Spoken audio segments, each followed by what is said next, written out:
Shalom, selamat pagi saudara-saudara yang kekasih di dalam Tuhan yang ada di Indonesia. Selamat sore yang ada di Amerika. Salam dari Papua, dari Indonesia Timur. Dan pada kesempatan yang berbahagia ini kita akan melanjutkan uh, pelajaran kita dari buku Everlasting Covenant ya. Judulnya Tempat Suci Tuhan. Dan saat ini kita akan review ya karena sudah tiba di chapter 31 dan sudah ada dua pertemuan sebelumnya. Dan saat ini kita akan apa namanya? Review apa yang sudah sempat kita pelajari di waktu yang lalu.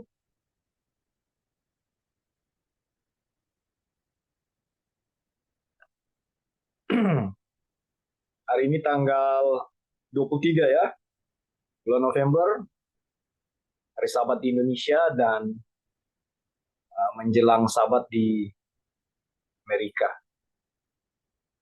Oke, pertama-tama puji Tuhan, terima kasih untuk saudara-saudara yang sudah bergabung. Kita lihat kemarin yang sudah sempat kita pelajari. Ini review yang saya kutip dari apa namanya komentar yang diberikan oleh Sister Joy, yang mana sangat berhubungan dengan apa yang kita bahas tentang tempat suci Tuhan atau Ka'bah Tuhan. Jadi saya taruh di screen. Boleh saya baca ya. Jadi kemarin Sister Joy dia berbicara juga tentang Tuhan memiliki tahta yang luar biasa ya, dan kita ketahui itu dari gambaran apa yang sudah kita pelajari dari chapter 30 sampai kepada chapter 31 ini ya. Bagaimana kalau kita lihat Tuhan memiliki tahta yang luar biasa, dan kalau kita datang kepada kehidupan dunia di mana presiden memiliki istana yang indah atau raja-raja memiliki istana yang indah di dalam dunia yang penuh dosa ini. Lalu bagaimana gambaran tentang tahta Tuhan yang luar biasa itu ya? Sedangkan manusia aja yang penuh dosa ini ya memiliki apa namanya kemegahan dunia yang ada. Baik saudara-saudara, sebelum kita lanjut, kita akan sama-sama tunduk kepala dan berdoa. Kita satu di dalam doa. Bapa yang bersemayam di dalam tata kerajaan surga, Engkau Tuhan yang penuh kuasa, ditinggikan namamu, dipujilah Engkau atas setiap perbuatan tanganmu yang terjadi atas kehidupan kami. Kesempatan yang berbahagia ini Tuhan, kami naikkan ucapan syukur banyak terima kasih. Engkau memberkati kami, Engkau menuntun kami untuk boleh datang sama-sama belajar mengenai apa yang Tuhan rindu bagi masing-masing kami. Biarlah kami boleh dituntun oleh Roh-Mu yang kudus di saat kami membahas dan mempelajari kebenaran firman-Mu ini. Kami rindu firman ini hidup bertumbuh di dalam diri dan kehidupan kami masing-masing. Dan biarlah dengan segala sesuatu yang terjadi itu, nama-Mu yang selalu kami puji, tinggikan, dan muliakan.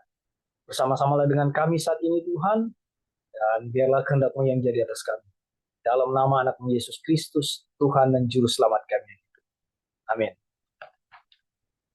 Saudara-saudara, seperti yang sudah kita bahas tadi ya, Tuhan memiliki tahta yang luar biasa. Sebagaimana kalau di dunia, raja-raja, presiden memiliki istana yang indah, ya, walaupun dalam keadaan berdosa ya.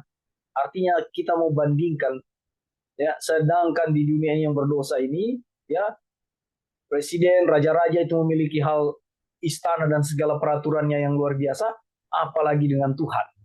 Nah, kita lihat saudara, Lucifer dia memiliki kuasa sebagai anugerah yang luar biasa dengan kemuliaan surga.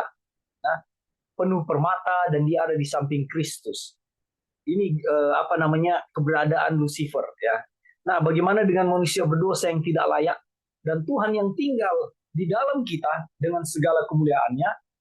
Sungguh luar biasa saudara-saudara. Cara Tuhan membersihkan kita hanya dengan darahnya. Jadi maaf. Jadi kita mau lihat bagaimana Lucifer dengan segala kemegahannya, dengan segala tahta yang dia sempat miliki waktu itu, ya. dan menggambarkan luar biasanya Tuhan, ya. Dia ada di samping Kristus, dan sekarang kita manusia, ya, yang berdosa, yang tidak layak, Tuhan mau tinggal di dalam kita, ya. Bukankah itu bahasa yang lebih tepat yang bisa kita sampaikan? Bukankah itu sesuatu yang sangat luar biasa, bahkan tidak ada satu kata pun yang bisa menggambarkan atau melukiskan hal itu. Nah, kita ingat Rasul Paulus berkata, tidak tahukah kamu bahwa tubuhmu adalah Ka'bah Tuhan, di mana Tuhan mau berdiam di dalam kita. Jadi apapun yang kita lakukan, makan, minum, atau apa saja yang kita lakukan, hendaklah perbuatan itu memuliakan Tuhan. Di chapter awal kita sudah pernah pelajari, ya, kutipan bahwa bukan cuma rohnya yang tinggal, tetapi juga dia tinggal bersama kuasanya. Ini menarik sekali. Dan pelajaran ini, puji Tuhan, sangat menarik dan luar biasa. Seperti yang sudah-sudah juga kita pelajari. Dan pada kesempatan ini ditekankan lagi bagaimana Tuhan itu tinggal di dalam saudara dan saya. Dan kuasanya itu menolong saudara dan saya untuk dapat diubahkan, untuk bisa menjalankan penurutan akan firman-Nya. Ini satu hal yang luar biasa. Jadi ketika dia tinggal, ya, bersama kuasanya di dalam kita, kita bisa disucikan dan menjadi kudus. Waktu kita ingat peristiwa murid-murid menyembuhkan orang sakit, membangkitkan orang mati, itu adalah kuasa Tuhan yang berdiam di dalam diri rasul-rasul.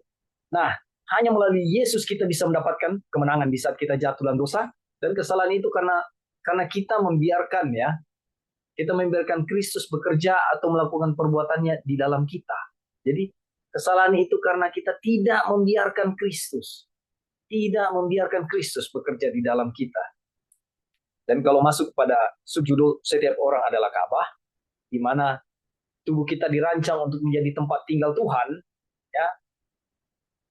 Tetapi keadaannya lain, ya, di mana telah diisi dengan segala macam berhala, sehingga membatasi Tuhan untuk tinggal di dalam kita.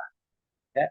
Oleh karena kita kemarin, ya, dibahas tentang kuasa memilih, ya, dan bagaimana power of choice itu diartikan dalam kebenaran yang sesungguhnya. Ya. Nah, inti yang dari kita mau bahas adalah apa yang terjadi ketika Tuhan berdiam dalam kepenuhannya di dalam rumahnya sendiri dan diberi kuasa penuh. Ini hal yang menarik, ini yang kita ingin ketahui bersama, ya. Dan kemarin saya sudah lihat di video kita sebelumnya, kebetulan saya tidak hadir, tapi saya lihat pembahasan yang cukup alot. Puji Tuhan, nama Tuhan dimuliakan dengan pembahasan itu. Intinya yang kita lihat adalah ini. Bagaimana sih kalau Tuhan berdiam dalam kepenuhannya di dalam rumahnya sendiri dan diberi kuasa penuh? Kita akan lihat itu, ya. Sedikit review tentang tata Allah di surga. Saya baca, ya. Lalu aku melihat, sungguh, angin badai bertiup dari utara dan membawa segumpal awan yang besar dengan api yang berkilat-kilat, dan awan itu dikelilingi oleh sinar. Di tengah-tengah api itu kelihatan seperti suasana mengkilat. Dan di tengah-tengah itu juga ada yang menyerupai 4 makhluk hidup. Ini di surga, ya, takhta Allah di surga, ya. Di atas kepala makhluk-makhluk hidup itu ada yang menyerupai cakrawala, yang kelihatannya seperti hablul es yang mendasyatkan terbentang di atas kepala mereka.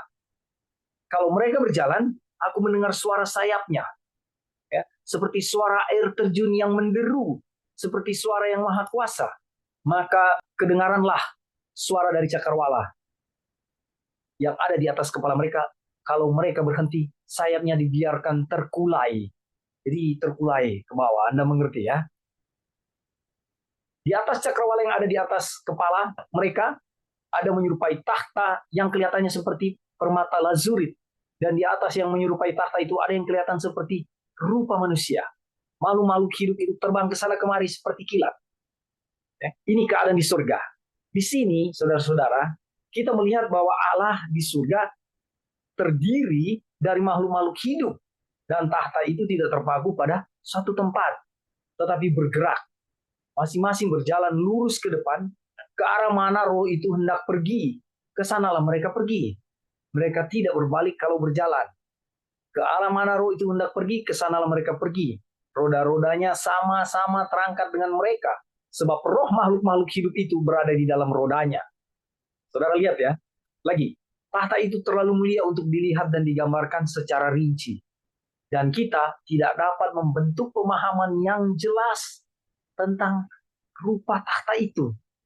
Susah kita mau gambarkan, susah kita mau jelaskan. Tetapi satu hal yang dapat kita pelajari yaitu bahwa tahta itu penuh dengan roh Allah dan sangat dekat dengannya, sehingga pemikirannya untuk tahta itu langsung menjadi kenyataan roh Allah. Roh Allah pergi ke suatu tempat dan tempat itu tahta Allah langsung bergerak. Setiap pikiran Allah langsung ditanggapi dan dilaksanakan karena rohnya memenuhi tahta dan bait sucinya. Kita lanjut ya, nanti kita simpulkan sebentar apa yang kita review ini. Di bumi seperti di surga, demikian pula halnya ketika Tuhan diizinkan untuk menempati tempat yang seharusnya di dalam tubuh manusia. Rohnya akan menjadi roh mereka, dan pikiran serta pemikirannya akan menjadi pikiran dan pemikiran mereka. Ini ya. Jadi kalau Tuhan, saudara, izinkan, ya, ketika Tuhan diizinkan menempati tempat yang seharusnya di dalam tubuh manusia, saudara merelakan, saudara mengiyakan, saudara penuh penyerahan, terjemahannya, ya, menyerahkan, rohnya akan menjadi roh saudara dan saya. Pikirannya akan menjadi pikiran saudara dan saya. Ya, di bumi seperti di surga. Luar biasa, saudara. Dan ada pembahasan di bawah sini tentang bagaimana pemahaman orang yang akan bilang bahwa gak mungkin kita mengikuti Yesus. Ya, dia anak Allah. Dia lahir dari roh. Kita lahir dari daging. Kita akan lihat ya. Di dalam 2 Korintus 16 ayat 6, ayat 16 dan 18, di mana kita diberitahu bahwa kita adalah bait Allah. Kita belajar bahwa ketika kita disucikan oleh hadiratnya, kita adalah putra dan putrinya. Kita adalah bait Allah. Karena Roh Kudus berdiam di dalam diri saudara dan saya. Kita dibangun bersama di dalam Kristus untuk menjadi tempat kediaman Allah melalui Roh Kudus. Tetapi barang siapa dipimpin oleh Roh Allah, ia adalah anak-anak Allah. Tetapi barang siapa, artinya mereka yang menyerahkan diri mereka kepada Allah menjadi rumah rohaninya, baitnya dipenuhi dengan roh dan dituntun oleh roh kemanapun roh menghendaki. Pikiran roh adalah pikiran mereka. Saudara, sebenarnya setiap bait yang kita baca, ya, setiap kalimat yang kita baca, ini adalah satu kesimpulan atas apa yang selama ini kita pelajari. Ya. Setiap perkataan ini, dan amazing sekali, sangat luar biasa. Ini semua seperti satu kesimpulan yang mengingatkan kita lagi bahwa ketika kita mau di dalam pengertian penyerahan sesungguhnya kepada Tuhan, kita melihat hal-hal yang Tuhan miliki jadi bagian kita. Apakah saudara punya kerinduan untuk memiliki rohnya dalam konteks kepenuhan? Ya, apakah saudara-saudara rindu memiliki pikiran Tuhan? Ya, dan ini luar biasa. Dan inilah yang sedang kita pelajari. Tuhan berpikir dalam manusia. Lihat ya, ini lebih ditegaskan lagi. Bahwa Tuhan merancang untuk berpikir dan bertindak bagi umatnya ditunjukkan dengan panggilannya kepada orang fasik untuk meninggalkan jalan mereka. Dan orang fasik dari pikiran mereka dan kembali kepada Tuhan. Ya, Tuhan merancang untuk berpikir dan bertindak bagi umatnya. Itu rancangan Tuhan. Jadi kalau saya mau bertobat, saya mau kembali ke jalan Tuhan, saya mau tinggalkan dosa dan pelanggaran saya, ya, itu adalah rancangan Tuhan. Nah, yang pikirannya jauh lebih tinggi daripada pikiran manusia, seperti halnya langit lebih tinggi daripada bumi, ketika seorang meninggalkan jalan dan pikirannya dan kembali kepada Tuhan, maka jalan dan pikiran selanjutnya adalah jalan pikiran Tuhan. Saudara bisa lihat perbedaannya, ya, ketika sebelum kita berserah dan ketika sesudah kita berserah, ya, jalan pikiran saudara dan jalan-jalan saudara itu adalah jalan Tuhan, itu adalah pikiran Tuhan. Kenapa? Diri kita mati. Biarkan Tuhan yang hidup, yang menjalani kehidupan kita. Ketika Tuhan berpikir untuk manusia, ia tidak seperti seorang berpikir untuk dan melaksanakan kehendaknya kepada orang lain. Ada kebebasan yang sempurna. Kemarin saya dengar ada pendapat dari pendeta Jeki ya tentang power of choice ya, kuasa memilih. Dan kemudian Allah berpikir di dalam dirinya, otak manusia menjadi organ Roh Kudus. Sebab kamu tidak menerima roh perbudakan yang membuat kamu menjadi takut lagi, tapi Allah telah memberikan kepada kita roh yang membangkitkan kekuatan, kasih dan ketertiban. Hanya dengan roh Allah seorang dapat mengetahui segala sesuatu dengan benar. Ketika manusia tunduk menjadi baik Allah, maka kehendak Allah akan terjadi di bumi seperti di surga. Ada banyak saudara-saudara pengertian yang kita bisa lihat ditegaskan lagi saat ini. Ya, menjadi suci seperti Tuhan itu bisa, ya, bukan tidak. Oke, ini statement terakhir di review kita. Tempat kediaman Allah yang sesungguhnya bergerak dengan sendirinya, didorong oleh pikiran Tuhan, oleh pikirannya, sementara rumah ini harus dibawa oleh manusia. Aliran air hidup berasal dari tahta Allah, Wahyu 22 ayat 1. Seperti yang ditunjukkan di Sinai, tetapi tidak ada yang seperti itu yang terlihat di kemah suci Musa. Tempat yang tepat bagi hukum Allah sebagai dasar dari tahtanya telah ditunjukkan, dan ini adalah hal yang tidak boleh diabaikan karena hukum Allah harus ada di dalam setiap hati di mana Allah tinggal. Yesus berkata, Tauratmu ada di dalam hatiku. Ini luar biasa, menegaskan lagi pengertian kita tentang bagaimana konteks penyerahan yang sesungguhnya, bagaimana bahasa surrender all, ya, berserah sepenuhnya, menyerahkan semuanya, ya. Dan bagaimana kita kembali ke uh, hal ini, bagaimana atau apa yang terjadi ketika Allah berdiam dalam kepenuhannya di dalam rumahnya sendiri dan diberi kuasa penuh. Bagaimana kalau Tuhan itu sebenarnya berdiam di dalam diri saudara dan saya secara literal, ya. Jadi bukan dari sekedar pembahasan saja, dan kita lihat itu seakan-akan kayak apa ya, hanya kayak sebuah statement-statement yang kita baca dari kebenaran firman Tuhan. Tapi yang sebenarnya adalah bahwa ini menjadi suatu kenyataan, jadi satu yang real dalam kehidupan kita. Itu yang boleh kita lihat. Oke, saudara-saudara, kita sebelum masuk kepada membersihkan tempat suci, ya, ada tambahan di review yang sudah kita bahas tadi. Silakan. Ya, halo bro. Ya, brother, silakan. Mau tambahkan sedikit yang dari review itu ya. Jadi ini memang ada beberapa poin dari awal apa yang mau dikatakan, mau disampaikan Wagon dari sini. Jadi di awal-awal kan dia bilang ketika di mana Tuhan turun, di situ tempatnya menjadi tempat kudus atau menjadi sanctuary atau seperti Ka'bah lah ya. Jadi ketika Tuhan turun di waktu Musa, terus ada apa semak yang bernyala-nyala, tempat itu Tuhan bilang tanggalkan karena tempat itu kudus. Waktu dia turun di Sinai juga tempat itu menjadi kudus kan karena Gunung Sinai menjadi kudus karena Tuhan turun di situ. Ya. Jadi di mana Tuhan berada tempat itu menjadi kudus. Nah, sama seperti di surga juga ada tahta Tuhan dan kita sudah tahu tahta itu pasti kudus. Cuman yang tadi dibahas tahta itu mau kemana tahta itu mengikuti. Jadi sudah kayak satu pikiran ya karena dia punya tahta itu rohnya ada di situ. Jadi kayak Bergerak.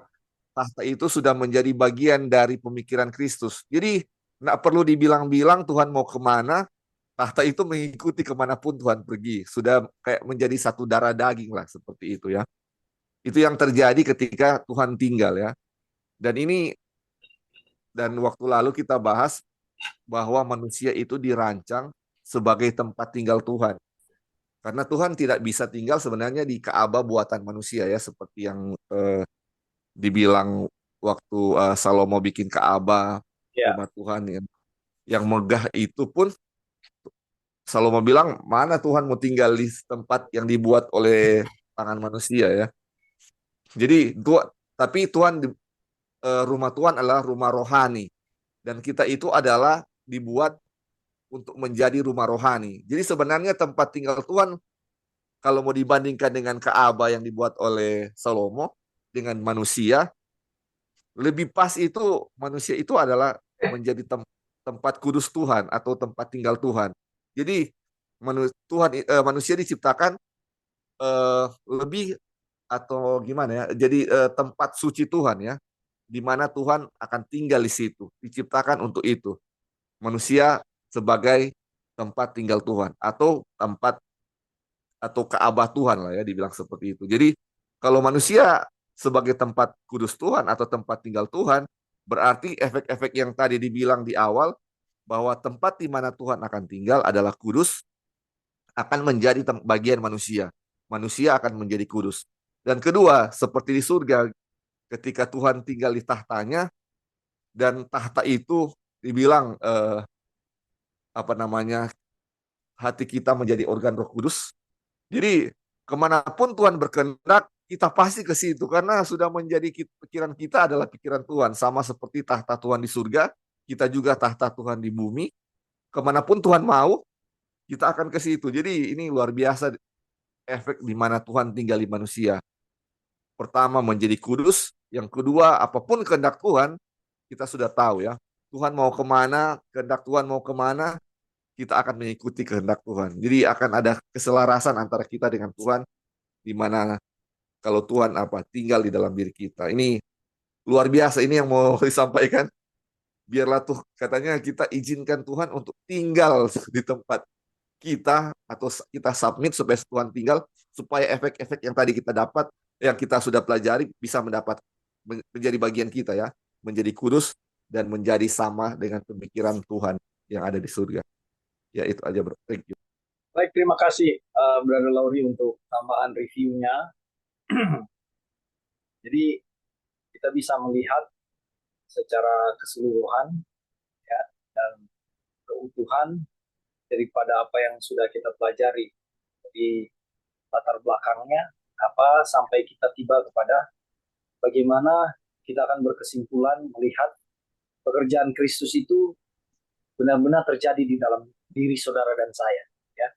Yang membedakannya adalah kita mau menyerahkannya atau tidak. Oke, masih ada teman yang lain kira-kira? Ya, halo. Oh, go ahead, Pendeta. Silakan. Oh ya, terima kasih. Kita ingat ya waktu 10 hukum itu diberikan, kita kalau dihadapkan seperti itu, jawaban kita adalah amin, gitu kan?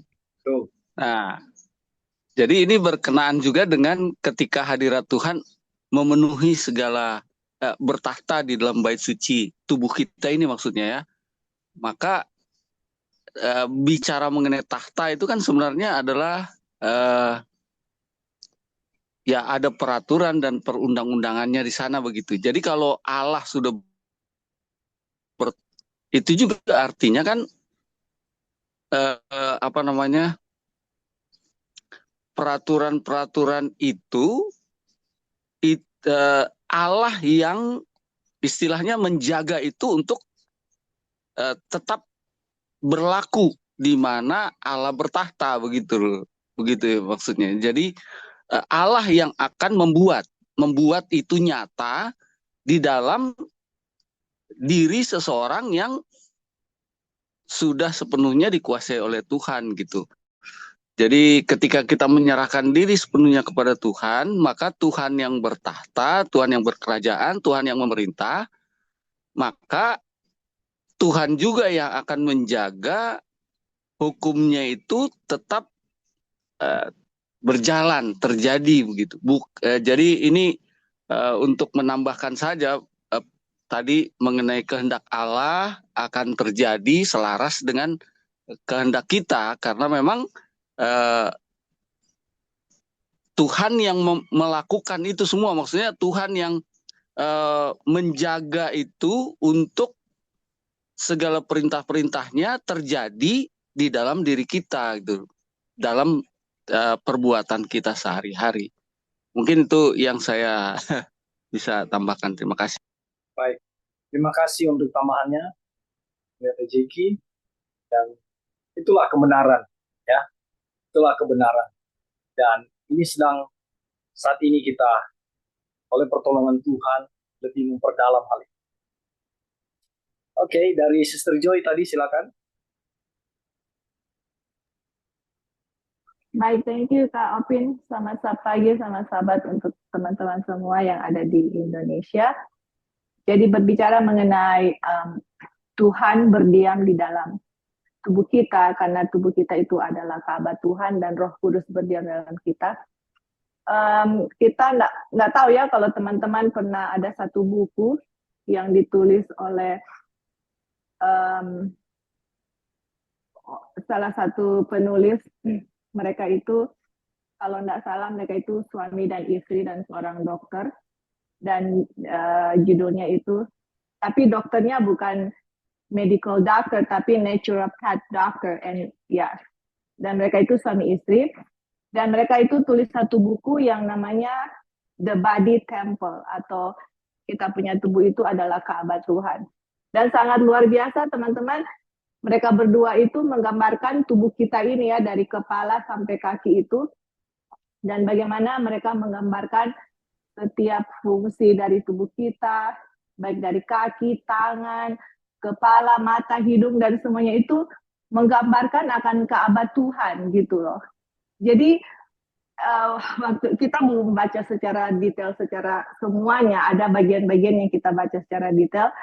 Dan yang sangat mengagumkan untuk kita sendiri adalah di dalam tubuh kita itu, ini mereka kasih gambaran ya, dan juga mereka kasih kutipan-kutipan Ellen White.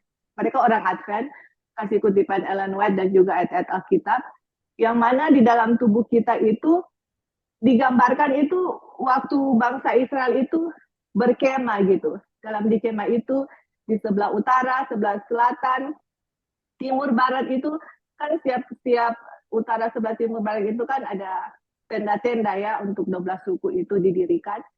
Dan bagaimana di dalam Ka'bah Tuhan, di dalam diri kita, dan di mana di dalam otak kita itu persis teman-teman, kalau digambarkan di situ, kalau kepala kita itu dibelah, di bagian, ada bagian di kepala kita itu menggambarkan ada dua malaikat yang lagi menudungi tabut perjanjian Tuhan gitu loh.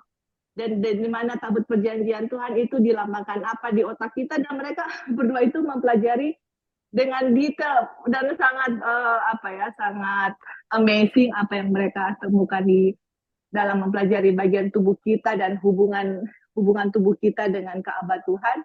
Dan memang betul ya teman-teman, di mana waktu Tuhan bilang, bukankah tidak tahukah kamu bahwa tubuh kamu itu adalah Ka'bah Tuhan? Tuhan merancang tubuh kita, dan kalau kita pelajari detail itu sama persis dengan yang Tuhan berikan kepada Musa, bangsa Israel di Gunung Sinai, bagaimana dia rancang Ka'bah itu. Persis bagian-bagian tubuh kita. Waduh, waktu kita nggak pernah lihat, nggak pernah tahu sebelumnya. Mungkin ada sampah yang kita bisa tahu ada hubungannya dengan Ka'bah Tuhan, tapi mereka kasih dengan detail gitu loh. Dan kita sangat amazing, ini yang tadi kita bilang ya, di bagian otak kita ada seperti malaikat yang menudungi dua malaikat yang menudungi tabut perjanjian Tuhan, dan Tuhan bertahta di situ.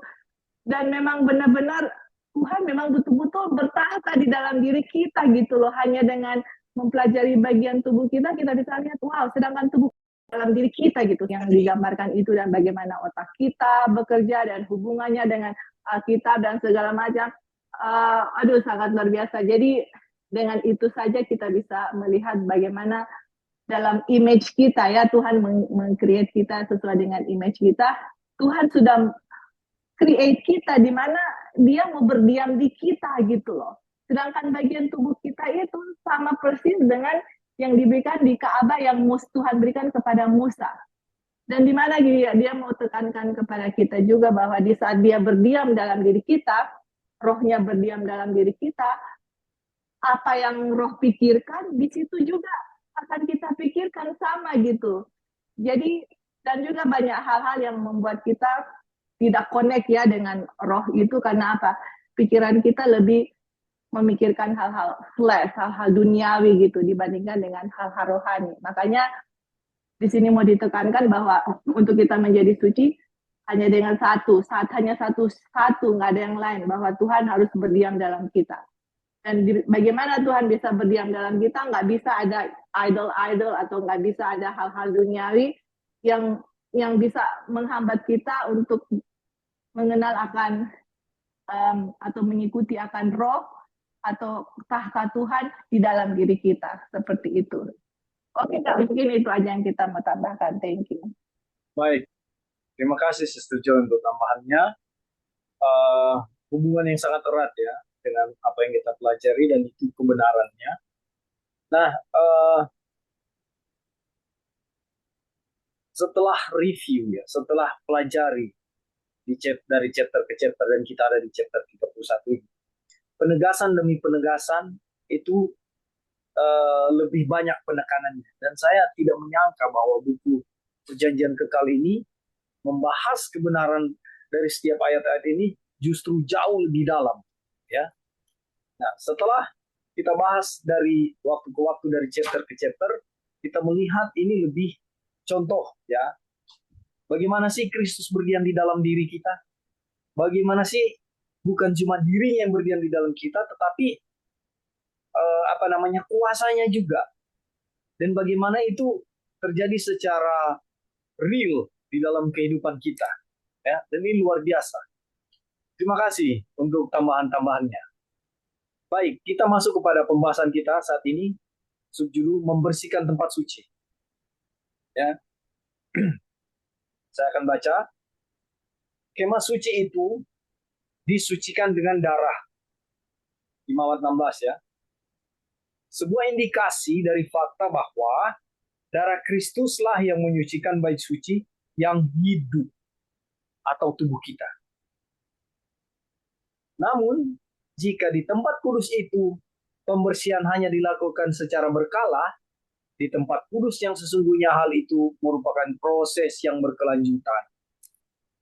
Ya, kita tahu di Ka'bah ya yang dibuat di bumi itu ada proses-proses pembersihan dan itu terjadi secara berkala. Bagaimana dengan hal yang terjadi di tempat kudus yang sesungguhnya? Hal itu merupakan proses yang berkelanjutan. Artinya kita memiliki tubuh yang dibarui, ya, tubuh yang dituntun untuk datang kepada kesempurnaan, atau bahasa lain yang kita sebut kuasanya berlaku atas kita, ya, sehingga proses penyucian itu terus berjalan. Proses penyucian terus berjalan dari waktu ke waktu. Sama seperti air kehidupan yang terus-menerus mengalir dari tahta Allah, demikian pula darah Kristus terus-menerus mengalir ke dalam hati orang-orang percaya. Menyucikan mereka dari waktu ke waktu. Dan karena darah itu hidup, identik dengan air kehidupan. Saudara lihat, proses berlanjut. Ya, terus mengalir ke dalam hati orang-orang percaya.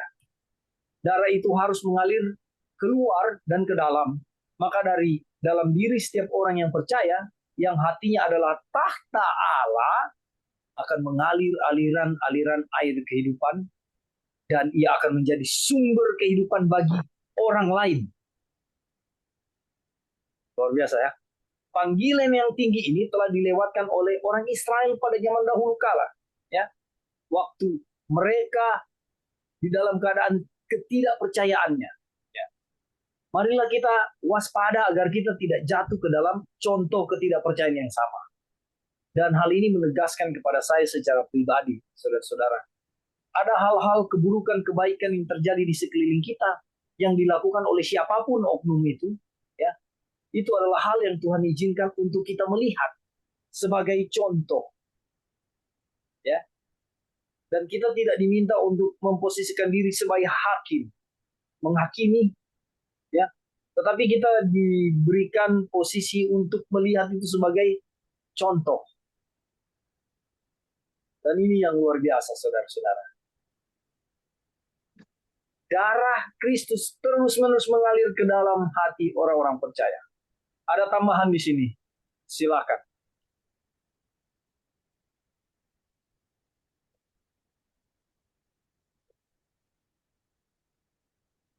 Baik, kalau belum ada, kita lanjut. Barang siapa menang, ia akan kujadikan soko guru di dalam bait suci Allahku. Dan ia tidak akan keluar lagi dari situ. Patut dicatat bahwa janji ini berhubungan langsung dengan pernyataan Tuhan Yesus. Lihatlah, aku datang segera. Tempat kudus Tuhan sekarang ini telah dicemarkan dan diruntuhkan. Daniel 8, 13, Kisah 15, 16. Tetapi sebelum kedatangan Tuhan, tempat kudus itu akan dibangun dan dibersihkan. Karena Kristus mengasihi jemaat dan memberikan dirinya sendiri baginya ya, untuk menguduskannya. Sesudah ia menyucikannya dengan menjadikannya, dengan memandikannya dengan air dan firman, supaya dengan demikian ia menempatkan jemaat di hadapan dirinya dengan cemerlang tanpa cacat atau keruk atau yang serupa itu, tetapi supaya jemaat kudus dan tidak bercela. Saudara lihat proses penyucian, ya, membersihkan tempat suci. Aplikasi di dalam kehidupan kita, dalam diri kita. Apakah dengan kita mempelajari ini, apakah dengan melihat kutipan-kutipan dan ayat-ayat ini yang dihubungkan satu dengan yang lain, yang memberikan gambaran bahwa saudara dan saya berada di dalam proses itu? Apakah dalam segala rangkuman yang sudah kita baca dan kita lihat ini, kita memiliki iman yang sebesar biji sesawi untuk percaya bahwa kuasa atau apa yang sedang kita pelajari ini sedang berlaku di dalam diri saudara dan saya?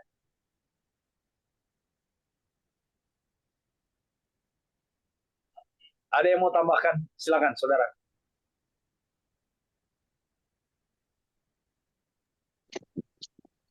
Baik, kalau belum ada, Halo, kita lanjut ya. halo. Berada di, silakan. Ya, baik, terima kasih untuk kesempatan. Selamat sahabat untuk teman-teman yang di Indonesia. Jadi teman-teman, tubuh kita ini adalah bait Allah ya, dan sebagaimana yang ditulis dalam bacaan kita ini, tempat kudus itu sebelum kedatangan Tuhan yang kedua kali itu harus dibersihkan ya, sebelum kedatangan Tuhan, dan itu akan ditempatkan dalam keadaan tanpa cacat atau kerut atau yang serupa dengan itu. Nah, teman-teman, ide penyucian tubuh ini ditandaskan ya, atau ditegaskan dengan sangat jelas ya kepada untuk kita yang mempelajari pekabaran ini, itu tidak ada cara yang lain ya selain dari darah Kristus. Jadi bagaimana Ka'bah tubuh kita ini dicemarkan dan bagaimana Ka'bah tubuh kita dirusakkan, itu harus dipulihkan sebelum kedatangan Tuhan. Nah, karena memang kalau Yesus datang ya pada kedua kali masih bercacat, masih berkerut, itu tidak akan tidak akan bisa untuk bertemu dengan Dia. Kita pasti akan tergolong dengan orang-orang yang akan meminta batu dan gunung batu ya untuk menimpa kita gitu. Nah, penyucian tubuh ini sangat penting ya, atau penyucian diri. Ini sangat penting. Ka'bah itu harus disucikan. Dan teman-teman, penyucian Yesus di bilik yang Maha Suci itu sangat ditentukan dengan penyucian Ka'bah yang ada di bumi atau tubuh kita. Kalau Ka'bah di bumi atau tubuh kita, Ka'bah Allah yang adalah tubuh kita tidak pernah dibersihkan. Nah, itu berarti pekerjaan Yesus yang di bilik yang Maha Suci itu pun tidak berlangsung ya kepada diri kita gitu. Jadi teman-teman, betapa sangat menentukannya ya pekerjaan pemulihan atau pembersihan Ka'bah tubuh kita ini. Namun yang perlu ditegaskan di sini, cara untuk menyucikan itu tidak ada cara lain, teman-teman. hanya darah Kristus yang bisa menyucikan. Dan ini penting untuk digarisbawahi. Kenapa? Karena kita tahu bersama, ketika berbicara penyucian, ada penyucian yang palsu, teman-teman. Dan penyucian yang palsu itu akan akan memalsukan sesuatu selain darah Kristus. Dan kita tahu bersama, ya ini akan melambangkan ibadah dari Habel dan ibadah dari Kain, ya. Dan seterusnya kita udah pelajari so panjang nih pelajaran ini. Jadi teman-teman, apapun penyucian yang kita buat untuk menyucikan Ka'bah tubuh kita, selain daripada darah Kristus, kita harus sangat berhati-hati. Kita sedang melakukan sesuatu yang di luar, ya, di luar apa yang diajarkan oleh pekabaran dalam buku ini. Jadi dalam buku ini, penyucian yang benar itu hanya bisa terjadi oleh darah Kristus. Teman-teman, kita bisa mencemarkan tubuh kita dengan berbagai berhala atau dengan berbagai kita bisa bilang makanan. Tetapi apapun itu, kita tidak pernah bisa buat dengan menyingkirkan berhala atau dengan makanan sebersih apapun.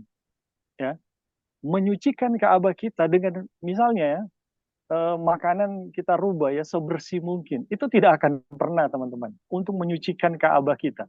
Penyucian Ka'bah itu hanya bisa terjadi oleh karena darah Kristus. Tidak ada jalan lain. Untuk bisa memasuki bilik yang maha suci, atau bagaimana kita selaras dengan kehendak Tuhan, itu tidak ada cara lain hanya dengan darah Kristus.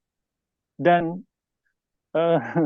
kalau tadi sempat disinggung bahwa tubuh kita mirip Ka'bah, wah itu kita sangat setuju sekali ya, karena memang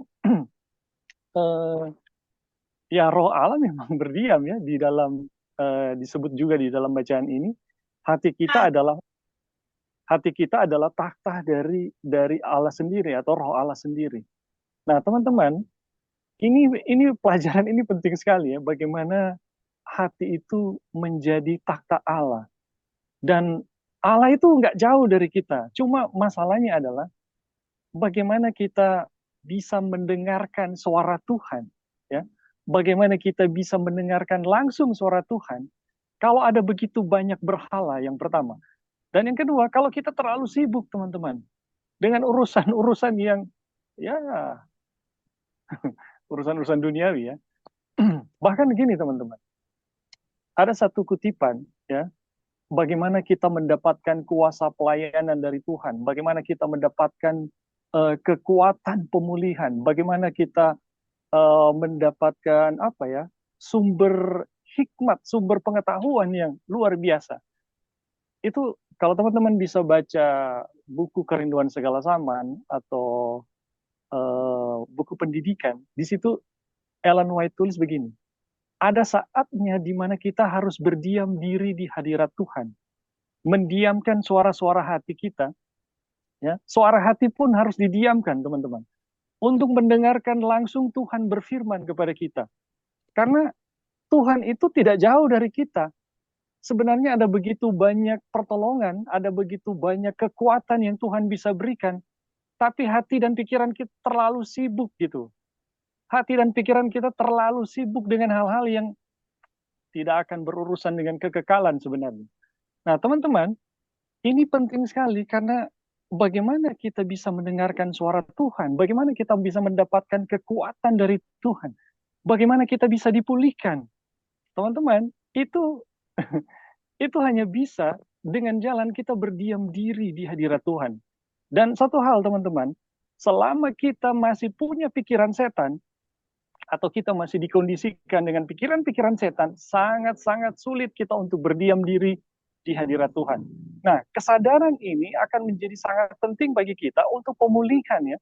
Bagaimana darah Kristus bisa memulihkan Ka'bah tubuh kita.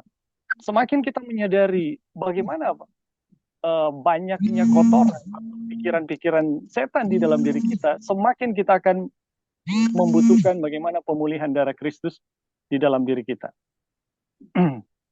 Ya, halo. Ya, Lagi basi. halo. Ya, mungkin sampai di situ dulu. Terima kasih. Oke, terima kasih, brother. Epping untuk tambahannya dan penegasannya. Tadi ada Tante Kori mau kasih masukan, silakan. Sebentar. Ya.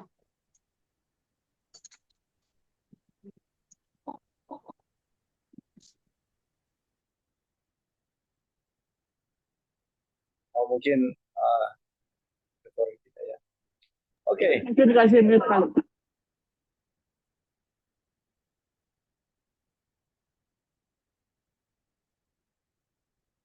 Baik, kita lanjut ya, saudara-saudara. Atau mungkin ada tambahan yang lain?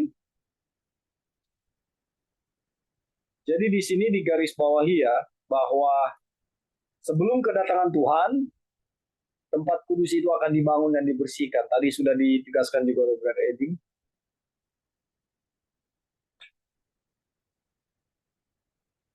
Oke, kita baca selanjutnya. Bahwa Allah memiliki tempat kudus di surga, dan bahwa Kristus adalah imam di sana, tidak dapat diragukan lagi oleh siapapun yang membaca Alkitab. Tetapi tempat kudus ini jauh lebih besar daripada gambaran yang dibangun oleh Musa. Seperti halnya surga lebih besar daripada bumi, atau seperti halnya pekerjaan Allah lebih besar daripada pekerjaan manusia. Tentang pekerjaan di tempat kudus di surga ini tidak perlu dibicarakan secara khusus di sini, karena apa yang dapat kita ketahui tentangnya ditunjukkan dalam pelayanan para imam di kemah suci duniawi yang melayani menurut teladan dan bayangan hal-hal surgawi.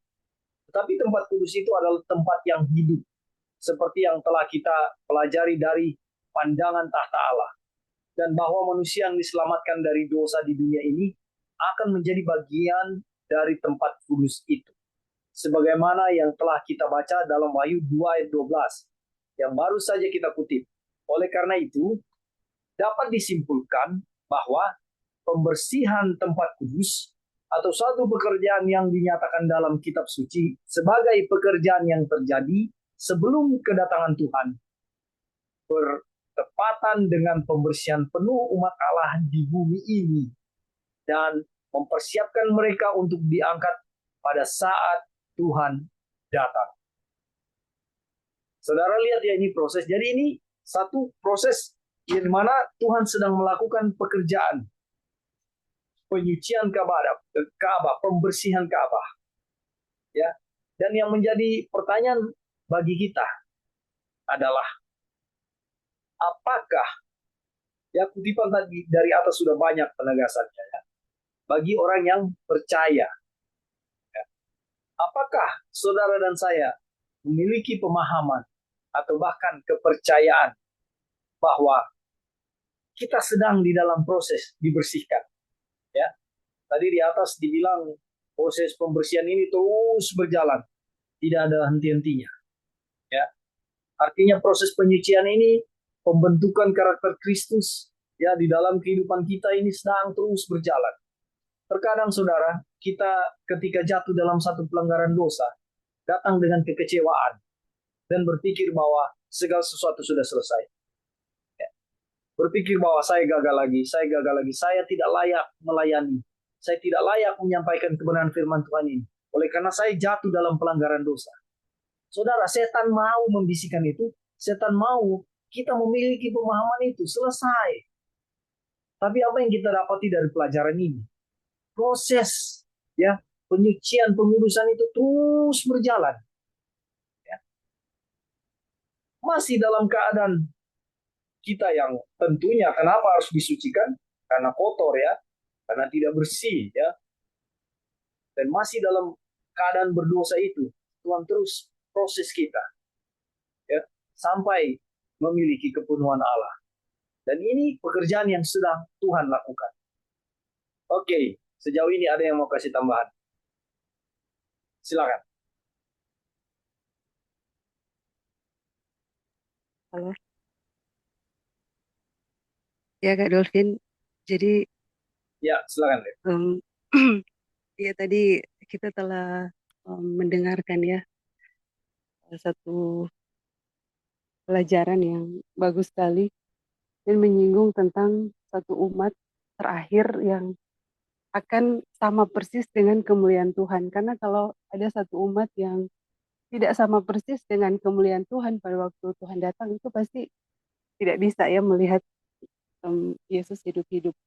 Jadi ini kemuliaan ini yang sama ya waktu kedatangan Tuhan kedua kali itu harus ada kepada umatnya gitu. Dan itu dari sekarang ya, kalau kita baca ulang yang di di awal itu ada bedanya kemah suci. Kemah suci itu kan yang orang sudah pelajari, yang kita telah pelajari bahwa sebenarnya kemah suci itu Tuhan nggak mau gitu, nggak mau buat. Tapi karena ketidakpercayaan bangsa Israel, akhirnya kemah suci itu dibuat gitu supaya bangsa Israel itu betul-betul, maksudnya supaya karena bangsa Israel mempertanyakan Tuhan, jadi supaya betul-betul nyata Tuhan ada itu, jadi ada bait suci gitu, ada kemah suci. Karena ketidakpercayaannya sebenarnya nggak ada ya. Jadi tujuan Tuhan adalah supaya mereka itu tahu ya, ini bangsa Israel ini sadar bahwa Tuhan itu ada di tengah-tengah mereka gitu. Jadi secara pribadi dan secara umat dia itu berdiam di tengah-tengah mereka. Jadi dengan demikian dia itu akan menjadi saksi yang luar biasa secara pribadi dan secara umat kepada bangsa yang tidak mengenal Tuhan. Jadi itu tujuan Tuhan. Jadi di dalam kemah suci itu, di dalam Imamat 16 itu pembersihan itu terjadi hanya oleh darah ya, darah. Dan em, apa dan saat ini kan maksudnya darah itu kan untuk sekarang ya itu waktu di sahabat Israel itu berkala. Jadi dia berkala, tapi di pelajaran ini kita dikasih tahu bahwa pembersihan tubuh kita yang adalah kemah kemah suci itu terus menerus, karena kalau tidak kita pasti binasa semua mati. Jadi pembersihan itu setiap detik setiap menit itu berkelanjutan ya, berkala, dan itu yang harus kita sadari gitu. Maksudnya kita sadari supaya kalau kita menyadari itu kita akan em, maksudnya tidak jadi sama dengan bangsa Israel gitu, berada di dalam ketidakpercayaan, sehingga kemah suci itu yang di dalamnya ada hukum Taurat itu selalu bersaksi untuk melawan mereka, bukan menjadi saksi, menjadi dituliskan di dalam hati mereka, tapi selalu bersaksi untuk melawan mereka. Jadi ini yang harus kita sadar dan mengerti bahwa hanya darah Kristus itu dan darah Kristus yang ada di dalam tubuh kita ya, berdiam di dalam diri kita itu terus menerus membersihkan kita, dan itu hanya bisa dibersihkan melalui orang-orang yang percaya gitu, maksudnya yang menyadari memang seperti itu. Kalaupun maksudnya orang yang tidak percaya itu tanpa dia tidak sadari pun memang seperti itu jadinya, makanya dia masih hidup kan. Jadi kalau kita menyadari bahwa Kristus sedang membersihkan kita ya di dalam diri kita ya, dengan darahnya, maka eh, kita akan, air hidup itu akan terus menerus mengalir di dalam diri kita dan memancar sampai keluar. Itu tujuan Tuhan untuk bangsa Israel dan untuk kita. Jadi ini ya hanya oleh iman saja. Oleh iman itu tidak ada sesuatu ya usaha dari kita. Dan kalau kita lihat juga bacaan sebelumnya ya, yang membersihkan tubuh kita itu hanya Kristus. Usaha saya ingin sampaikan di sini adalah kita harus betul-betul mengerti ya, maksudnya menyadari ya tugas kita itu adalah menyelidiki hati, karena di dalam pelajaran ini kita didorong untuk menyelidiki hati, karena satupun usaha kita itu tidak akan bisa membersihkan, maksudnya tidak, kemuliaan Tuhan itu tidak dalam orang-orang yang tidak percaya, kemuliaan Tuhan itu tidak ada. Sebenarnya ada ya, tapi waktu lalu kita telah mempelajari Kristus di dalam diri orang yang tidak percaya. Jadi untuk mereka yang percaya itu Kristus itu akan keluar sepenuhnya di dalam mereka. Pertanyaannya kenapa ya? Kan harus ada umat yang betul-betul penuh sama persis dengan kemuliaannya pada waktu kedatangan Tuhan. Tapi harusnya kan itu dari sekarang ya, karena pembersihan itu terus menerus. Tapi kenapa tidak ada satu umat yang keluar gitu penuh, karena itu yang kita harus mengerti ya dan sadar bahwa em, itu sudah pasti ada usaha kita di situ. Makanya di sini mendorong kuat sekali ya kepada kita untuk menyelidiki hati, karena kemuliaan Tuhan itu tidak akan pernah bisa keluar itu karena ada usaha kita di situ. Dan di sini kita telah mempelajari telah dikuatkan bahwa hanya Tuhan yang membersihkan kita oleh iman saja, hanya percaya. Jadi kita harus apa yang kita mau bilang, maksudnya eh, kita harus betul-betul mengerti ya untuk menyelidiki hati. Jangan-jangan kita selama ini yang kita lakukan itu selalu usaha kita terus, sehingga Tuhan itu tidak bisa betul-betul keluar di dalam diri kita. Dia selalu ditindas di dalam diri kita gitu. Jadi ini yang harus kita sadari, dan waktu lalu kan kita sudah pelajari bahwa kita harus keluar dari dunia gitu, secara umat dan secara pribadi. Dunia itu adalah diri kita. Kita harus keluar dari pikiran kita, harus keluar dari ego atau pokoknya penyembahan berhala diri dan semuanya ya. Itu yang harus kita selidiki terus gitu dalam hati, karena selama kita masih ada pembenaran oleh usaha sedikit pun dari diri kita, aduh tuh kuasa Tuhan itu yang kita sudah saksikan begitu mulai itu akan pernah bisa keluar dalam diri kita. Dan tujuan Tuhan supaya itu ya, kepada bangsa Israel dan kepada kita umat yang terakhir, supaya kita sadar gitu, maksudnya supaya kita bisa keluar dari diri kita dan dari usaha-usaha kita. Itu Kak, terima kasih. Baik, terima kasih Sister Devi untuk tambahannya. Jadi, ya biarlah dengan pertolongan Tuhan kita hidup di dalam penyerahan diri pada Tuhan, sehingga proses demi proses itu bisa berjalan dengan baik sesuai dengan kehendak. Oke, saudara-saudara, kita lanjut ya. Kesaksian yang sempurna. Allah tidak pernah membiarkan dirinya tanpa kesaksian dalam apapun yang dikenal sebagai karya-karya alam. Tetapi kesaksian itu tidaklah cukup. Manusia dan Allah yang paling tinggi harus bersaksi tentang Dia. Demikian juga halnya yang lebih rendah yang telah Allah ciptakan. Nah, setiap zaman ada individu-individu yang seperti Stefanus yang penuh dengan Roh Kudus. Mereka telah menjadi saksi-saksi yang setia, tetapi mereka hanyalah sebagian dari keseluruhannya. Bukan hanya individu-individu pribadi, tetapi sebuah tubuh yang dipanggil keluar. Jemaat gereja yang merupakan rumah Allah. Sebelum akhir zaman tiba dan pada saat kedatangan Kristus, harus ada suatu umat di bumi.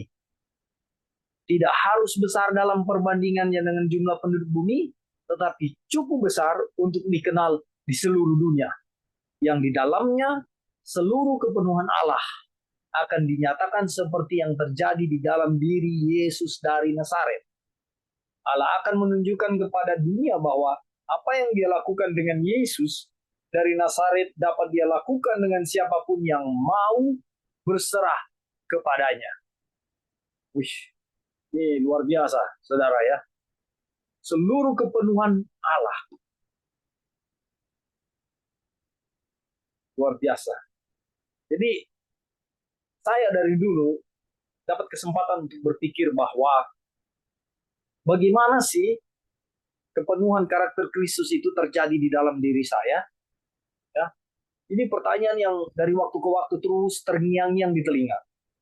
Dan tiba pada chapter 31, chapter 30, 31, ini lebih ditegaskan lagi dan lebih jelas lagi buat saya secara pribadi untuk melihat benar-benar Tuhan bekerja. Yang membedakan seperti yang saya bilang dari awal atas dasar kutipan ini, bahwa apakah kita orang-orang yang mau, apakah saya seorang pribadi yang mau berserah atau menyerahkan kehidupan saya atau jalan-jalan hidup saya, apakah saya orang yang mau berbalik kepada Tuhan atau bukan. Jadi perbedaannya, apakah saya orang yang mau menyerahkan atau orang yang tidak mau menyerahkan. Itu aja yang menjadi poin. Dan ketika hal ini ditegaskan bahwa ternyata kita bisa mengalami itu, sebagaimana yang Bapa buat kepada anaknya, itu juga bisa terjadi kepada saudara dan saya. Ya, Dan mungkin terjadi. Kita lanjut, kita lihat manifestasi dari kehidupan Yesus. Yesus Kristus adalah bait Allah yang sempurna. Tetapi jika dia menjadi satu-satunya yang di dalam dia kesempurnaan itu dinyatakan, maka pemikiran yang terlalu umum bahwa Yesus adalah contoh yang unik, yang tidak serupa dengan saudara-saudaranya. Dan tidak mungkin ada orang lain yang bisa sempurna seperti dia. Ya, akan dibenarkan. Jadi kan ceritanya begini. Orang bilang begini, iya Yesus selama ada di dunia tidak melakukan pelanggaran dosa apapun. Ya dia lahir dari roh. Dia anak Bapa. Itu kan yang dikatakan. Kita nggak mungkin seperti dia. Nah, makanya dikatakan dia menjadi satu-satunya. Tetapi jika dia menjadi satu-satunya yang di dalam dia kesempurnaan itu dinyatakan, maka statement yang baru saya bilang tadi itu akan apa? Dibenarkan. Ya. Akan dibenarkan statement itu. Bahwa tidak ada yang bisa sempurna seperti Yesus. Itu percakapan kita ya dengan teman-teman dan banyak diskusi yang terjadi tentang hal itu. Dan kita lihat iblis dengan iblis tidak akan berhenti menuduh Allah dengan ketidakmampuan dan kegagalan.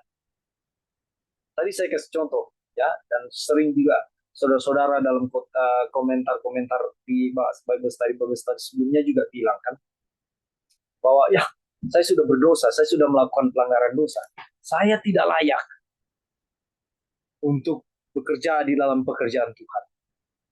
Ya. Dan itu secara pribadi saya alami. Waktu saya jatuh dalam pelanggaran dosa, mau berdoa pun saya merasa tidak layak. Malu sama Tuhan. Tapi pelajaran-pelajaran yang kita dapat sebelumnya sudah bilang, jangan tunggu sesuatu, jangan tunggu kita bersih dulu, jangan tunggu kita suci dulu, jangan tunggu kita sudah baik dulu baru kita mau datang kepada Tuhan atau bahkan mau melayani.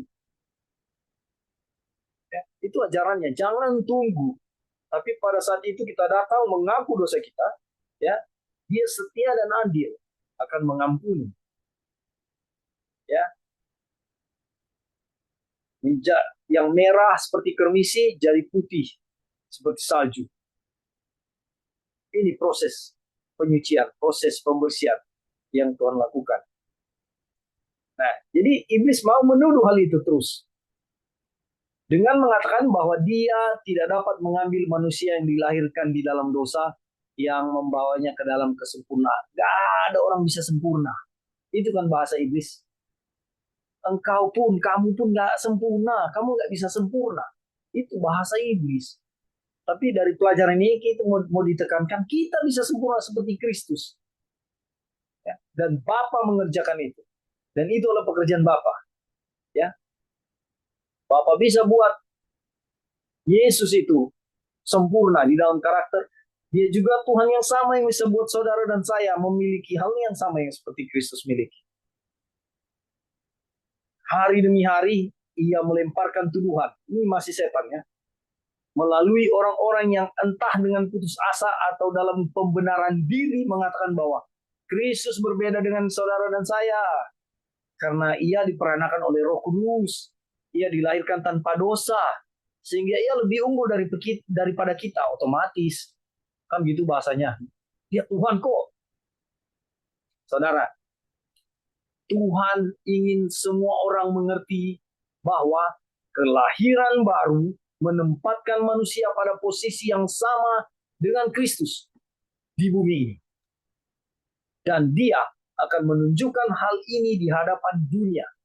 Kehidupan Yesus akan direproduksi secara sempurna di dalam diri saudara dan saya. Ya, para pengikutnya. Bukan hanya untuk satu hari saja, tetapi untuk selama-lamanya. Apakah saudara dan saya akan terus berada di dalam penyerahan yang penuh setiap hari? Setiap saat?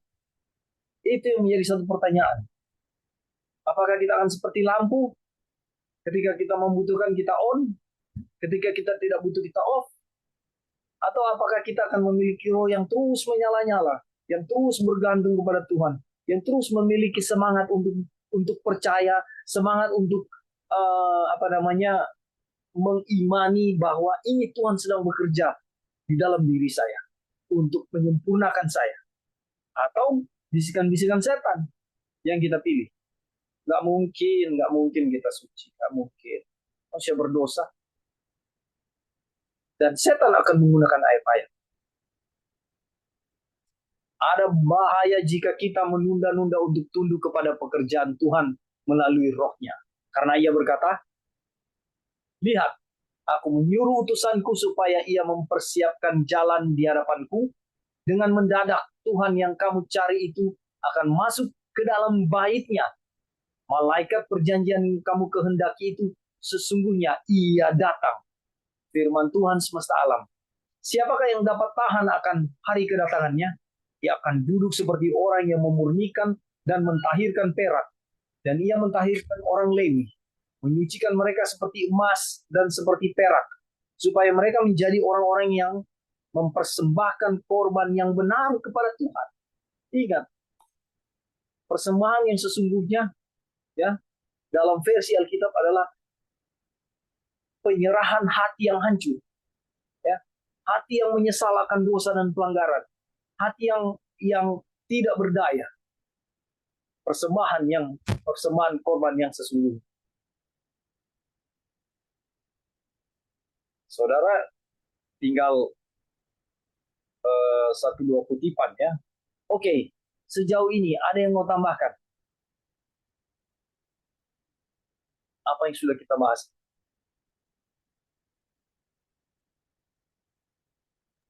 Halo, Ya, Oke. silakan, Sister Devi. Jadi, ya, tunggu ya sebentar. Kita lihat.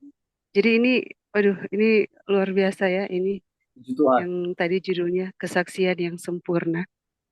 Kalau kita lihat ya, ciptaan Tuhan, karya-karya alam yang menyaksikan Tuhan itu begitu indah dan mulia. Kalau kita lihat pemandangan yang kalau di video-video atau foto-foto pemandangan yang indah sekali.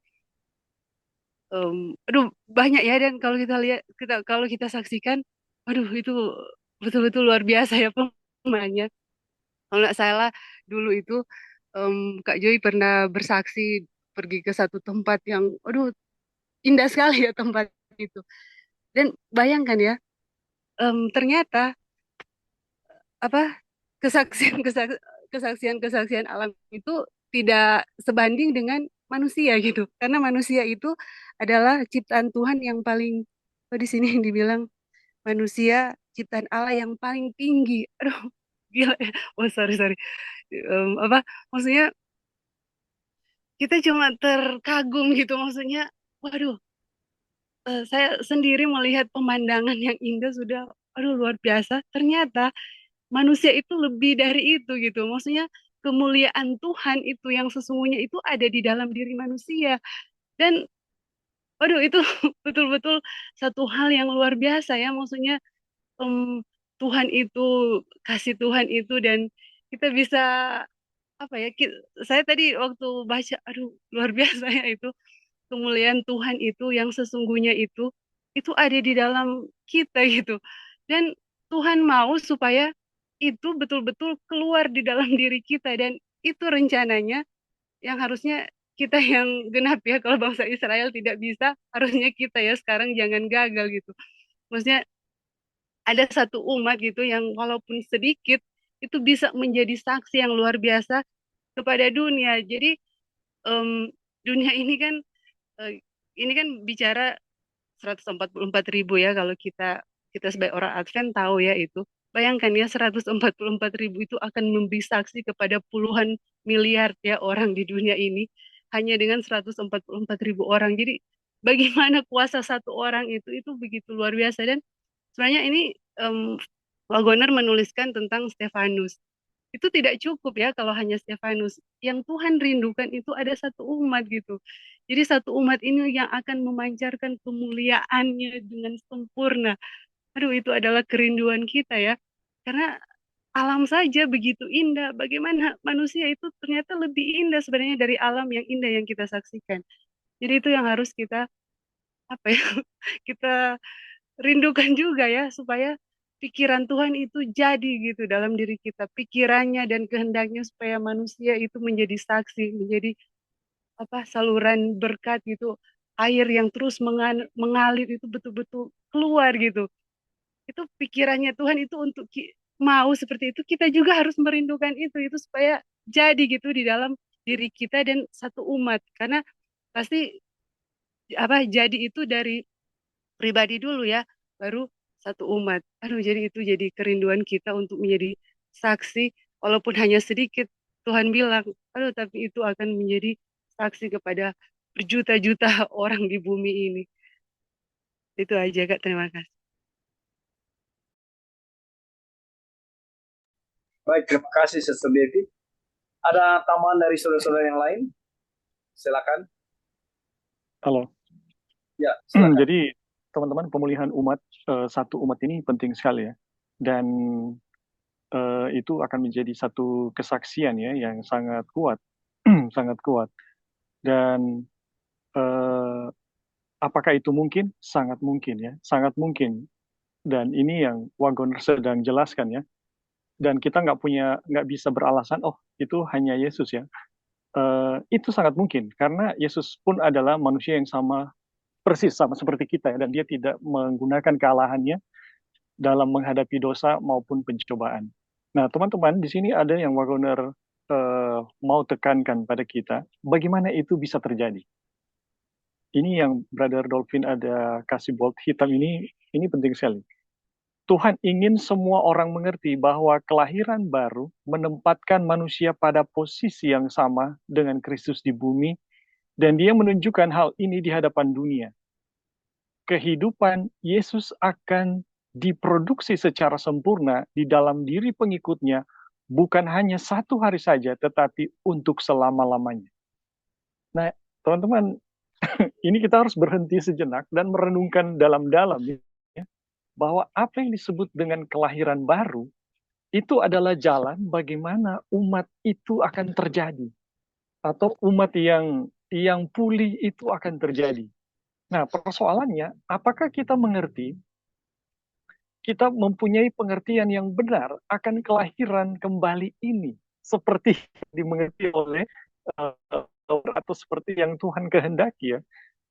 Jadi teman-teman, kelahiran kembali ini, ketika kita alami, ini akan apa ya, menempatkan kita pada posisi yang sama dengan Kristus di bumi dalam sifat dan tabiat. Jadi teman-teman, ketika kita dipulihkan ya, ketika kita dilahirkan kembali, ya kita dibuat sama dengan Tuhan gitu. Dibuat sama dengan Yesus ya, di dalam sifat. Jadi inilah jalan keluar ya, kita lihat. Inilah jalan keluar bagaimana umat itu akan dipulihkan kembali. Nah, cuma yang menjadi persoalan adalah bagaimana kita memahami kelahiran kembali ini. Apakah kita memahami bahwa kelahiran kembali hanya sekedar kita mengakui dosa dan itu selesai, atau bagaimana? Nah, teman-teman, hari pendamaian dalam upacara Ka'bah, ini karena ini sangat berkaitan ya dengan Ka'bah, ini sebenarnya menjelaskan bagaimana kelahiran kembali itu sangat penting ya, ketika berbicara tentang sehubungan dengan kedatangan Tuhan. Bagaimana umat itu harus layak sebelum kedatangan Tuhan. Nah, upacara pendamaian adalah upacara yang menjelaskan sebenarnya bagaimana kelahiran kembali itu dengan lebih jelas atau lebih rinci. Karena upacara pendamaian juga itu bisa dibilang adalah upacara pertobatan ya, pertobatan bagaimana kita mengalami ya satu pemulihan yang membuat kita bisa layak untuk bertemu dengan Tuhan. Sama dengan imam besar ya. Sebelum hari pendamaian, ya dia belum bisa masuk ke bilik yang maha suci ya, melihat kemuliaan Tuhan. Tapi setelah hari pendamaian, dia bisa melihat Tuhan ya, atau bisa melihat Shekinah. Karena Shekinah itu kalau dilihat dalam keadaan berdosa ya orang akan mati. Tapi imam besar pada hari pendamaian itu bisa melihat Shekinah. Artinya, apa yang dilakukan oleh imam besar selama 10 hari pertobatan tersebut, ini adalah menjelaskan kepada kita bagaimana kita memahami kelahiran kembali tersebut, teman-teman. Jadi, poin-poin apa yang ada di dalam upacara pendamaian, ini harus menjadi pembelajaran kita ya.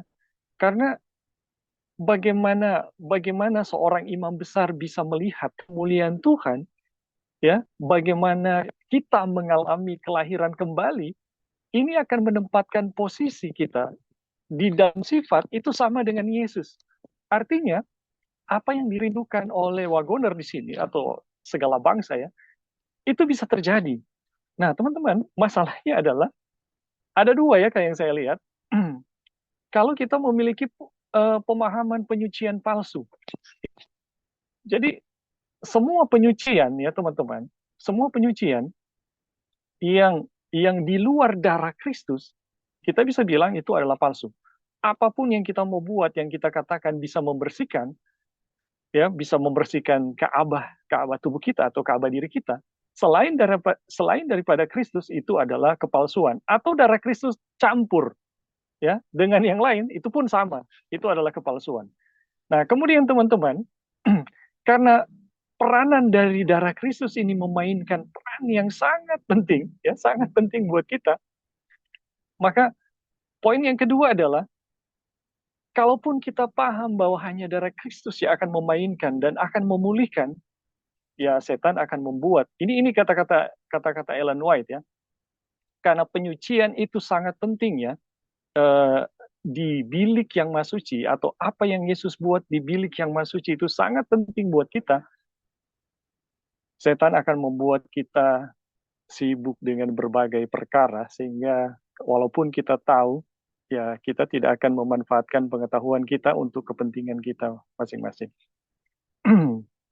Oke, itu aja. Terima kasih untuk kesempatan. Baik, terima kasih Brother Ebing untuk tambahannya, penegasannya. Kita akan lanjut di sini. Ya. Dan ini kutipan terakhir ya. Kemuliaan rumah Allah ketika Dia akan berdiam di dalamnya, dalam kepenuhannya, tidak dapat digambarkan atau dibayangkan. Sampai di situ titik, saudara-saudara. Kita hanya bisa percaya bahwa Tuhan sedang bekerja di dalam saudara dan saya. Tapi tentang kemuliaan itu, saudara, kita hanya memposisikan diri dalam konteks percaya saja. Karena saudara mau gambarkan, mau bayangkan saudara dan saya, ini tidak dapat dikatakan. Dan saya percaya kutipan ini.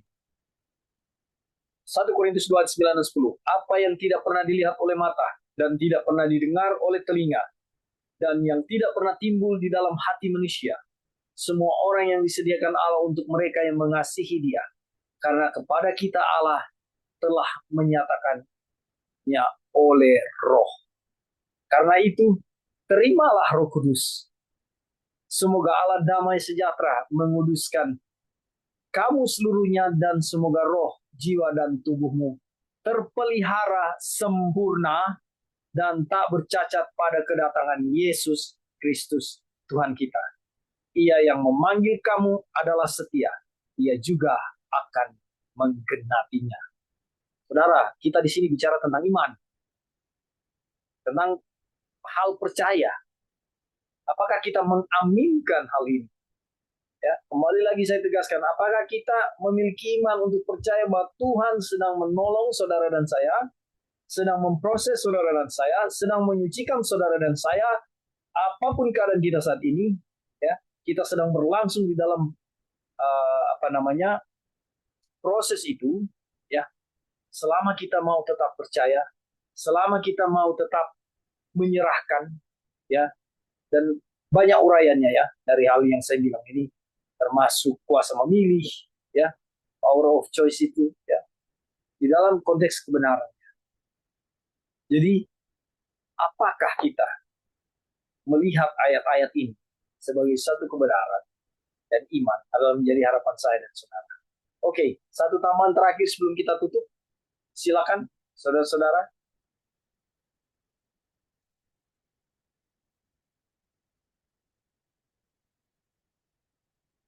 Oke, baik. Puji Tuhan kalau Halo. ya, silakan. Jadi teman-teman, ini kutipan yang merah ini bagus sekali. Brother, boleh turun sedikit? Nah, kemuliaan rumah Allah ketika dia akan berdiam di dalam kepenuhannya tidak dapat digambarkan atau dibayangkan. Nah, ini adalah kerinduan Tuhan ya, kerinduan ya yang dirindukan dalam segala zaman. Bagaimana Yesus yang diam di dalam diri kita mengalami kepenuhan. Nah, sekali lagi teman-teman, upacara Ka'bah itu menjelaskan sebenarnya sangat-sangat jelas dan sangat sederhana. Bagaimana kita mengalami kepenuhan ya, bagaimana kita mengalami kepenuhan. Setelah kita tahu ya, tentunya lewat pekabaran ini cara bagaimana kepenuhan itu. Nah, teman-teman, ada satu poin ya di dalam yang saya mau tekankan, yaitu imam besar di hari pendamaian, dia harus meninggalkan pekerjaan-pekerjaan yang biasa. Dia harus memasuki satu pekerjaan yang akan membuat dia untuk bersesuaian, pertobatan itu bisa terjadi. Dan ada satu poin di dalam pendamaian itu, dia harus menyelidiki hati, ya, berdiam diri di hadirat Allah, menyelidiki hati. Nah, ini adalah dua poin yang penting sekali, teman-teman. Dan sebenarnya bagaimana kita bisa betul-betul memahami hati kita, itu hanya bisa jadi, teman-teman, kalau kita bisa berdiam diri di hadirat Tuhan. Tapi bagaimana bisa kita berdiam diri di hadirat Tuhan kalau pikiran kita terlalu sibuk, teman-teman? Ya, itu tidak bisa. Bahkan, ini yang saya mau katakan, teman-teman. Bahkan aktivitas di dalam pekerjaan Tuhan pun, ya, itu bisa menghalangi. Nah, teman-teman bisa baca pelajaran tentang Maria dan Marta, ya. Marta yang sibuk dengan pekerjaan yang baik, ya, bukan yang buruk, apalagi yang buruk, ya. Itu berdiam diri di hadirat Tuhan seperti Maria itu jauh lebih penting, teman-teman. Bukan pekerjaan baik tidak penting ya, teman-teman. Tetapi bagaimana berdiam diri di hadirat Tuhan ini memainkan peran yang sangat penting ya untuk bagaimana Ka'bah itu dipulihkan. Maria itu bisa menjadi saksi yang begitu luar biasa ya, teman-teman. Kata-kata Yesus, perbuatan dari wanita ini akan dikenang dimanapun Injil itu diberitakan. Dan satu-satunya orang yang menghibur Yesus waktu Yesus ada di Getsemani ya, mendapatkan tekanan yang begitu luar biasa itu adalah Maria. Kenapa Maria bisa menjadi satu kekuatan bagi Yesus, bisa menjadi satu kesaksian? Teman-teman, apa yang Maria pilih itu adalah pilihan yang terbaik yang tidak akan diambil daripadanya. Berdiam di hadirat Tuhan, ya, mendengarkan firman Tuhan. Wah, ini poin yang penting sekali. Dan teman-teman bisa baca judul Kerinduan Segala Zaman. Mari berdiam dirilah sejenak ya. Itu ketika murid-murid habis menginjil ya, teman-teman. Nah, di situ Ellen White tulis ada saatnya di mana pikiran kita, hati kita pun itu harus didiamkan, teman-teman. Untuk mendengarkan bagaimana Tuhan mau berfirman yang dia tidak jauh di langit, teman-teman. Dia sangat dekat dengan kita, rindu mau bicara dengan kita. Tuhan itu begitu dekat dengan kita ya. Tapi karena pikiran kita terlalu sibuk ya, bahkan teman-teman dengan pikiran-pikiran yang baik ya teman-teman, itu pun harus didiamkan di hadirat Tuhan. Supaya Tuhan bisa berfirman dan kita mengalami yang namanya kelahiran kembali. Ya, kelahiran kembali yang bisa menempatkan sifat kita sama persis dengan sifat Yesus. Kalau proses ini gagal, teman-teman, ya artinya pelayanan Yesus di bilik yang Maha Suci pun itu gagal untuk kita ya. Oke, mungkin itu saja, Bro. Terima kasih. Halo, Kak Dovin. Terakhir ya, boleh. Cuma mau bacakan yang ayat terakhir. Boleh saya ke atas sedikit? Ini bagus sekali ya.